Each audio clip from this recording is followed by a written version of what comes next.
తెలంగాణలోని పలు జిల్లాల్లో వచ్చే 3 రోజులు అక్కడక్కడ భారీ వర్షాలు కురుస్తాయని చెప్పేసి కూడా వాతావరణ శాఖ ప్రకటించింది. మనం చూసుకోవచ్చు నిన్న అంటే గురువారం రోజు చాలా ప్రాంతాల్లో ముఖ్యంగా దక్షిణ, మధ్య తెలంగాణలో అయితే చాలా ప్రాంతాల్లో భారీ వర్షం కురిసింది. మనం చూసి హైదరాబాద్‌లో సాయంత్రం భారీ నుంచి అతి భారీ వర్షాలు కురిసినట్టు మనం చెప్పుకోవచ్చు. ఎందుకంటే చాలా చోట్ల కూడా ఈ భారీ వర్షంతో అయితే చాలా చోట్ల నీరు కూడా నిలిచిపోయింది. అయితే ఇదేంటంటే తక్కువ సమయంలో ఎక్కువ వర్షపాతం నమోదు కావడం వల్ల ఒకేసారి అంటే మనం చూసుకోవచ్చు వర్షం చూసినట్లయితే ఒక హెవీగా వచ్చింది. అంటే పెద్ద పెద్ద చినుకులతోనైతే వర్షం కురిసింది.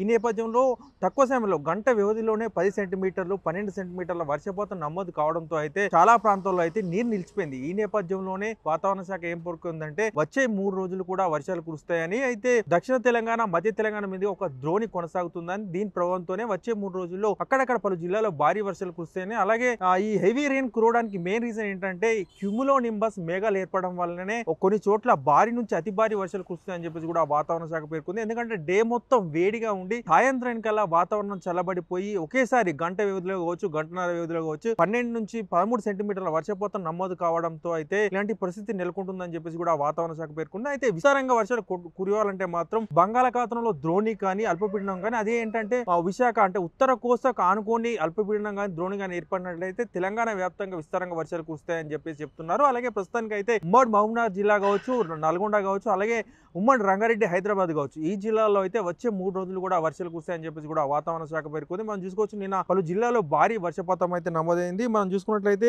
యాదాద్రి భువనగిరి జిల్లా ఆత్మకూరులో 15.9 సెంటీమీటర్లు అంటే ఇది అతి భారీ వర్షంగా మనం చెప్పుకోవచ్చు. ఇక నల్గొండ జిల్లా షాలి గౌరారంలో 14.3 సెంటీమీటర్లు, రంగారెడ్డి జిల్లా షేర్లింగంపల్లిలో 14 సెంటీమీటర్లు, యాదాద్రి జిల్లా అడ్డగూడూరులో 13.2 సెంటీమీటర్లు, వలిగొండ మండలం వెంకటపల్లిలో 11.5 సెంటీమీటర్లు, హైదరాబాద్ లోని శ్రీనగర్ కాలనీలో మనం చూసుకున్నట్లయితే 12.7 సెంటీమీటర్లు, సరూర్ నగర్ లో 12.8 సెంటీమీటర్లు, ఖైరతాబాద్ లో 12.6 సెంటీమీటర్లు, గండిపేటలో 12.2 సెంటీమీటర్లు, యూసఫ్గూర్ లో 12.4 సెంటీమీటర్లు, ఉప్పల్లో 11.7 సెంటీమీటర్లు, ఎల్బీ నగర్ లో 11.3 సెంటీమీటర్లు, అమీర్పేటలో 11.1 సెంటీమీటర్ వర్షపాతం నమోదైనట్లయితే అధికారులు చెప్తున్నారు. ఎందుకంటే మనం చూసుకోవచ్చు ప్రస్తుతం సిటీ అంతా కాంక్రీట్ జంగల్ అయింది. ఒకేసారి ఇంత ఇంటెన్సిటీతో వర్షం కురిసినట్లయితే భారీగా రోడ్లపై నిలిచిపోతుందని చెప్పేసి కూడా అధికారులు ఇప్పటికే మనకు వివరించారు.